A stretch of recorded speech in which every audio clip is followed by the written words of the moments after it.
नमस्कार दोस्तों, मेरा नाम है प्रवीण और आप देख रहे हैं फाबिका फ्लिट्स इस चैनल को एक बार फिर से। तो आज मैं लेकर आपके लिए बहुत important topic again from the human resource management. तो आज का टॉपिक है that is today's topic is labour turnover.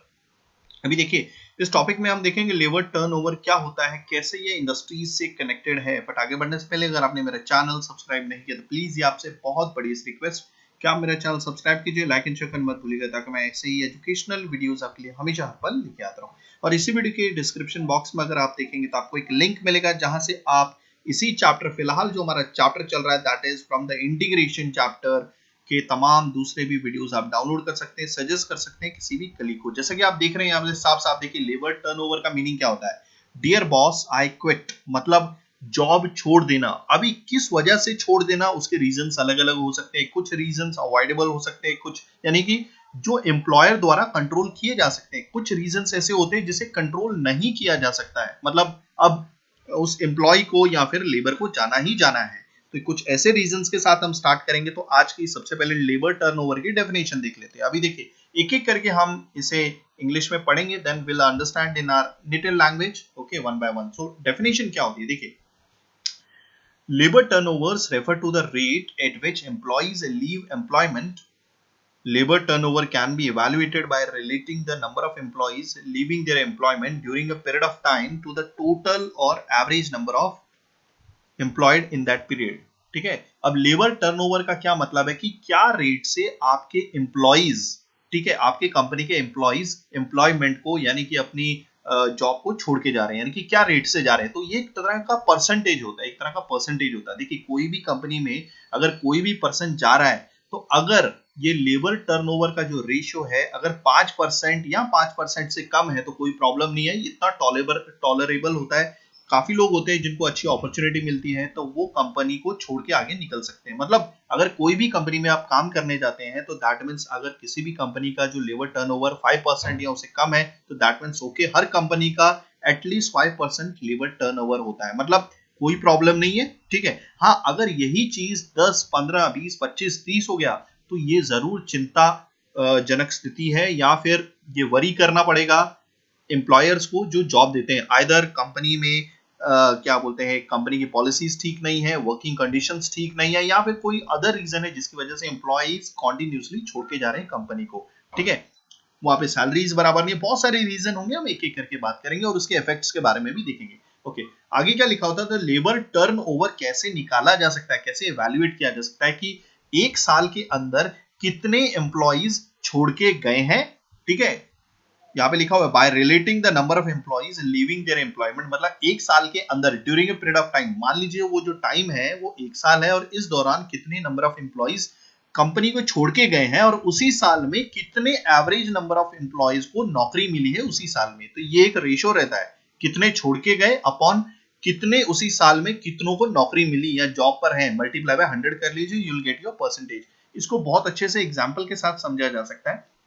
Let us assume that a factory there were 2000 employees on an average during the year 1990 and 100 persons left the company during the period. So the labor turnover will be 100 divided by 2000। एक चीज यहाँ पे रह गई है, जरा मैं sorry, हाँ, इसको मल्टीप्लाई बाय 100 जरूर कीजिएगा क्योंकि मैंने इसमें लिखा नहीं हुआ है। मतलब मान लीजिए कि एग्जांपल है जिसमें एक फैक्ट्री है, उसमें 2000 एम्प्लॉइज काम कर रहे हैं। ठीक है, कौन से ईयर में, ड्यूरिंग द ईयर 1990। ठीक है, तो एक साल का ही ईयर है और उसमें से उसी साल 100 पर्सन जो हैं या फिर एम्प्लॉइज हैं कंपनी छोड़ के चले गए, तो क्या होगा आपका turnover ratio 100 divide, turnover ratio नहीं sorry, labour turnover, that will be 100 divide by 2000 multiply by 100, that will give you 5%। Okay, अब ये जो फॉर्मूला है तो यही चीज है जो मैंने आपको फॉर्मूले से मतलब एग्जांपल के तौर पे समझाया, वही फॉर्मूले के तौर पे देख लीजिए। Generally it is measured by the following formula is equal to number of employee living during this period। ये जो during this period है ये एक साल है, एक साल के अंदर कितने एम्प्लॉय जॉब छोड़ के चले गए। ओके, और उसी एक साल में कितने लोग जॉब कर रहे थे या कितने लोगों को जॉब मिली उस कंपनी में, मल्टीप्लाई बाय 100 करेंगे, you will get a percentage, otherwise you will be in fraction. Okay, आगे बढ़ते हैं। जैसा कि आप देख रहे हैं लेबर टर्नओवर से रिलेटेड, ठीक है, ये इतने नंबर ऑफ एम्प्लॉइज, देखिए कितने नंबर ऑफ एम्प्लॉइज है, 1 2 3 4, 4 पर्सन। देखिए, वैसे तो उस साल में 5 लोगों को नौकरी मिली, अब यहाँ पर 4% जो ब्लू में है दिख रहे हैं, देखिए 1 2 देन 3 4, ये काम कर रहे हैं कंपनी में, मगर ये पर्सन काम कर छोड़ गया है, तो इसी वजह से ये ब्लू नहीं है। ठीक है, आगे देखते हैं क्या क्या कॉजेज हो सकते हैं लिवर टर्नओवर के। अब देखिए कुछ कॉजेज होते हैं, दो तरह के कॉजेज होते हैं, जैसे कि आप देख रहे हैं सभी काम पे आए हुए हैं, ये जा रहा है, इसको आइदर बोल दिया गया है कि आप जाइए, कंपनी छोड़ के जाइए। देखिए अब ये डिपेंड करता है कि अदर उसे कोई नौकरी मिल गई है तो वो छोड़ के जाएगा, या फिर किसी रीजन की वजह से इसने मिसकंडक्ट किया है, बिहेवियर इसका अच्छा नहीं है, तो एम्प्लॉयर क्या बोलेगा, भाई आप जाइए, आपकी जरूरत नहीं है। ठीक है, ये पॉसिबल रीजंस हो सकते हैं। अभी कुछ रीजंस क्या हो सकते हैं, अवॉइडेबल कॉजेज, मतलब जिनको अवॉइड किया जा सकता है कि अगर आप इन चीजों को करोगे तो ये जो लेबर टर्नओवर का परसेंटेज है ये कम हो सकता है। ठीक है, अनअवॉइडेबल मतलब अब कुछ भी नहीं किया जा सकता, अब आपको जाना ही जाना है। तो एक एक करके सारे कॉजेज के बारे में जानेंगे। पहला लोअर वेजेस, कोई भी कंपनी में अगर तनख्वाह कम है या फिर सैलरी कम है तो डेफिनेटली लोग छोड़ के जाएंगे। बैड वर्किंग कंडीशन है, कंडीशन अच्छी नहीं है जहां पे आप काम कर रहे हो तो भी वर्कर्स जाएंगे, एम्प्लॉय जाएगा। Unsympathetic attitude of the management, management का जो रवैया है एक एम्प्लॉय के प्रति वो ठीक नहीं है, अच्छा नहीं है। ठीक है, लॉयल नहीं है। ओके, तो उस वजह से भी जाया जा सकता है। ओके, या फिर मैनेजमेंट ध्यान नहीं दे रही है अपने एम्प्लॉइज या वर्कर की तरफ। ओके, नेक्स्ट बात करेंगे lack of opportunities for promotion. जिस भी कंपनी में आप काम कर रहे हैं वहां पे प्रमोशंस की अपॉर्चुनिटीज बहुत कम है, मतलब सैलरीज भी ज्यादा नहीं बढ़ रही है, प्रमोशंस भी ज्यादा नहीं हो रही, क्योंकि प्रमोशन बढ़ेगा तो आपकी सैलरी बढ़ेगी। Okay, next lack of proper training, मतलब वहां पर प्रॉपर ट्रेनिंग भी नहीं दी जा रही है कि आपको काम कैसे करना है, तो डेफिनेटली ये भी एक रीजन हो सकता है। इम्प्रॉपर मैन पावर प्लानिंग, अभी देखिए एम्प्लॉइज कभी भी छोड़ के चले जाते हैं तो कोई रिजर्व में भी मैन पावर की प्लानिंग नहीं की गई है, मतलब पर एक कंपनी में काम करने वाले पर्सन कितने लगने वाले हैं उसकी कोई भी तरह की प्लानिंग नहीं की गई है। तो ये भी एक कुछ कॉजेज हैं, अगर इन पे काम किया जाए तो इसे कंट्रोल किया जा सकता है, इस लेबर टर्नओवर, इसी वजह से ये अवॉइडेबल कॉजेज में आता है। लैक ऑफ प्रॉपर इंसेंटिव्स, अगर आप काम कर रहे हो ठीक है तो वहां पर इंसेंटिव्स भी नहीं मिल रहे हैं। इंसेंटिव्स क्या होते हैं कि जब भी आप सपोज कुछ ज्यादा ही काम कर लेते हो, आउट ऑफ द ड्यूटी काम करते हो, मतलब जो आप, मतलब देखिए जो आपके एम्प्लॉयर ने सोचा भी नहीं था वो काम कर रहे हो आप, ठीक है, एक्स्ट्रा ऑर्डिनरी काम कर रहे हो, तो डेफिनेटली कुछ इंसेंटिव बनता है आपकी सैलरी के अलावा, तो वो भी वहां पर नई चीजें मिल रही हैं। नेक्स्ट बात करेंगे better relationship between management and workers.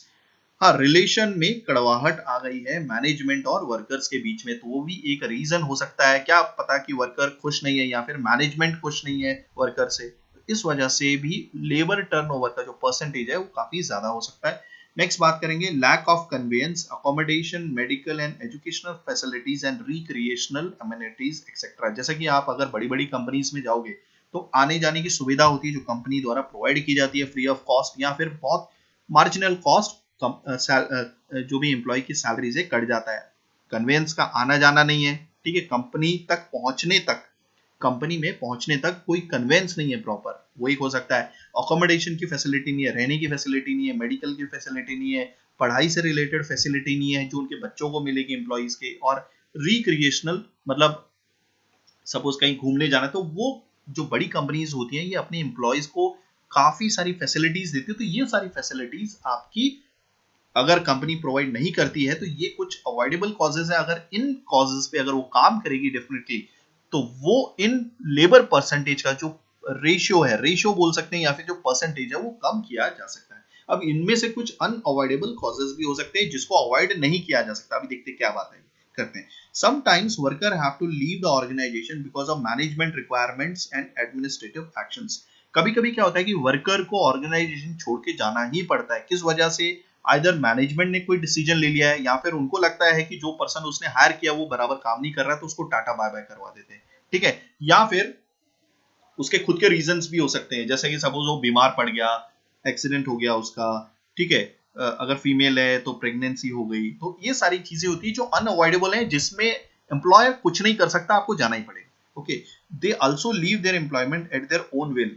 अब देखिए that is on personal reason. अब जो भी एम्प्लॉय है वो अपनी खुद के डिटर्मिनेशन या फिर अपने खुद के विल की वजह से कंपनी को छोड़ देता है, जैसे मैंने ऑलरेडी बताया कि उसे अच्छी नौकरी मिल गई है तो आप क्या कर लोगे, नहीं रोक पाओगे उसे definitely. Okay, in the latter case the management can do nothing but remains helpless onlooker. तो इस केस में मैनेजमेंट क्या कर सकती है, कुछ नहीं कर सकती है, बस वो सिर्फ देख सकती है, बाकी कुछ नहीं कर सकती, उसके हाथ में कुछ नहीं रहता, वो हेल्पलेस हो जाती है एक तरह से। ओके, सो आगे बात करेंगे। So unavoidable causes may be administrative और पर्सनल।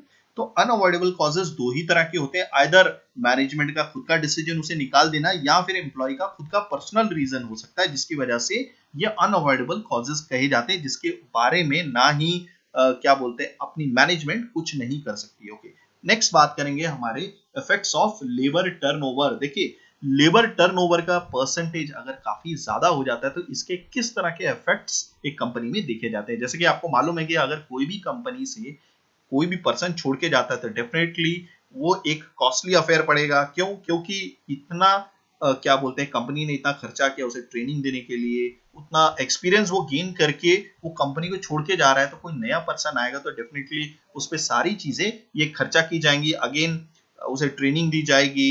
ठीक है, तो ट्रेनिंग देने के दौरान जितना प्रोडक्शन निकलना चाहिए उतना प्रोडक्शन नहीं निकलेगा, तो अल्टीमेटली ये लॉस ही है कंपनी को। तो ये एक तरह का क्या अफेयर है, that is labour turnover is harmful and costly, यानी कि एक तरह का हार्मफुल और कॉस्टली है।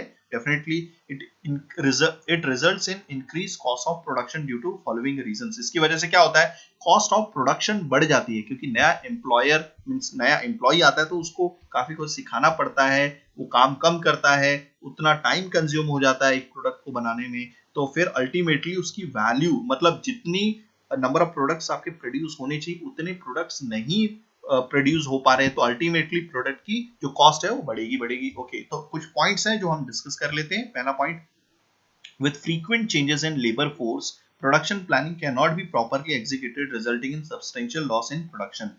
क्योंकि आपका जो लेबर फोर्स है वो फटाफट चेंज हो रहा है, तो आपके लेबर फोर्स की जो कंपोजिशन होगी वो हमेशा चेंज होती रहेगी, क्योंकि उसमें कुछ एक्सपीरियंस्ड होंगे, कुछ आपके फ्रेशर होंगे, और फ्रेशर को इतने अच्छे से काम करते नहीं आता होगा, या फिर उसकी एफिशिएंसी पुराने जैसी नहीं होगी जो एम्प्लॉय छोड़ के गया है, तो इसकी वजह से प्रोडक्शन प्लानिंग प्रॉपरली नहीं हो पाती है और प्रोडक्शन में आपको ये लॉस देखने को मिल सकता है। नेक्स्ट बात करेंगे, since the new worker has no previous experience in the production, there is a loss arising out of defective work, increased spoilage, wastage resulting in a high cost of production। क्योंकि जो नया worker आया उसको पुराना कोई experience नहीं है, क्योंकि वो फ्रेशर है प्रोडक्शन के अंदर, तो डेफिनेटली लॉस देखने को मिलेगा।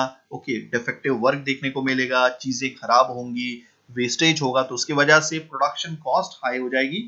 ठीक है, डेफिनेटली। ओके, क्योंकि जितना मटेरियल पहले लगता था, ठीक है, जब पुराना एम्प्लॉय था, अब उतना मटेरियल काफी बढ़ गया है जो लग रहा है, तो काफी चीजें वेस्ट होती हैं। ठीक है, और जो जितने नंबर ऑफ प्रोडक्ट्स ज्यादा प्रोड्यूस होने चाहिए, या फिर बोल सकते हैं एफिशिएंसी आपकी घट जाती है। ओके, नेक्स्ट बात करेंगे, third point, newly recruited workers are likely to mishandle tools and equipment which results in breakages.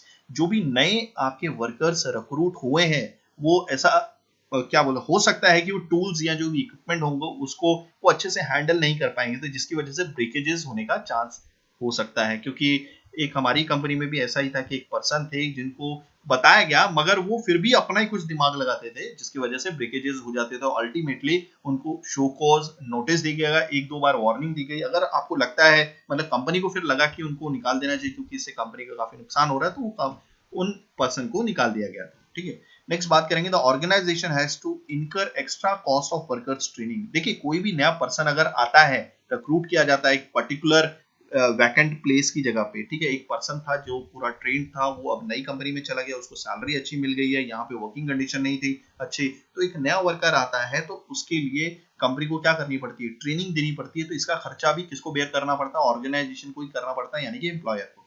Next बात करेंगे, labour turnover causes increase replacement cost. Labour turnover की वजह से क्या हो जाता है, रिप्लेसमेंट कॉस्ट बढ़ जाती है। ये तो देखिए, रिप्लेसमेंट किसका हो रहा है, उसी एम्प्लॉय का हो रहा है। ऑलरेडी एक टैलेंटेड एम्प्लॉय था, हाईली एफिशिएंट एम्प्लॉय था, वो चला गया है, अब नया एम्प्लॉय आ गया है, तो ये रिप्लेसमेंट कॉस्ट भी काफी बढ़ जाती है। ओके, नेक्स्ट बात करेंगे, लेबर कॉस्ट, जैसे कि आप देख रहे हैं रेड में जो है, इनको बोला गया भाई टाटा बाय बाय, और ये जो है ये काम करने वाले पर्सन से अच्छे पर्सन से। ठीक है, तो labour cost increases because of lower productivity of newly recruited workers. Labour cost क्यों बढ़ जा रही है, देखिए सैलरी तो उसको उतनी देनी पड़ेगी, ठीक है, मगर उसकी जो प्रोडक्टिविटी है वो कम हो गई है। किस वजह से, क्योंकि नए वर्कर्स रिक्रूट किए गए हैं, क्योंकि उसके पास वैसा एक्सपर्टाइज नहीं है, वैसी एफिशिएंसी नहीं काम करेगी, वैसा एक्सपीरियंस नहीं है जैसे ओल्ड वर्कर्स काम किया करते थे, जिन्होंने अभी ऑर्गेनाइजेशन छोड़ दिया। तो आई होप आपको सारी चीजें समझ में आ गई होंगी। अगर आप ऐसी एजुकेशनल वीडियोस चाहते हैं तो please do right a comment, मैं पूरी कोशिश करूंगा टाइमिंगली वीडियोस लेके आने की। थैंक्स फॉर वॉचिंग, धन्यवाद, थैंक